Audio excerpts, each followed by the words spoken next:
میں نے ایک ایسا خاندان میں دیکھا جس کے 9 بچے تھے اور باپ کے انتقال کے بعد وہ خاندان میں بٹے، وہ تقسیم ہوئے، ایک بیٹی تو لے جا، ایک میں لے جاتا ہوں۔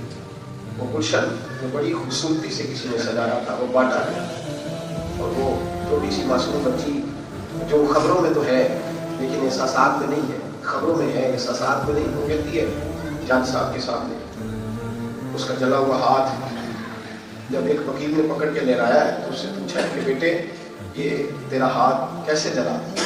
تو کہتی ہے کہ 15 روپے کا جھاڑو مجھ سے گم ہو گیا تھا۔ تو جج کی بیوی نے کہا کہ جھاڑو کدھر ہے؟ تو میں نے ڈھونڈا ہے، سہم کے ڈھونڈا ہے۔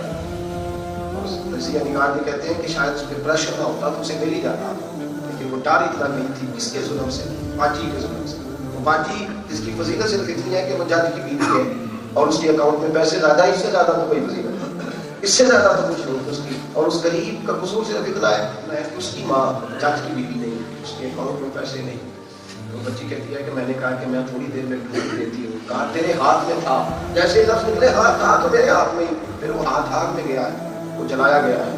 لیکن یہ نہ معاشرہ گرا ہے، نہ زلزلہ آیا ہے، نہ طوفان بکھرے ہیں، نہ وہ تو کبھی ایسا ہوتا ہے نا کہ کسی MLA کے بیٹے کو روک کے اگر کوئی پولیس کا نمائندہ چالان کرتے تو پھر خبریں پھیلتی ہیں، پھر آخر تک گھنٹیاں بجتی ہیں، پھر وہ معطل ہوتے ہیں، پھر تباہیاں نکلتی ہیں۔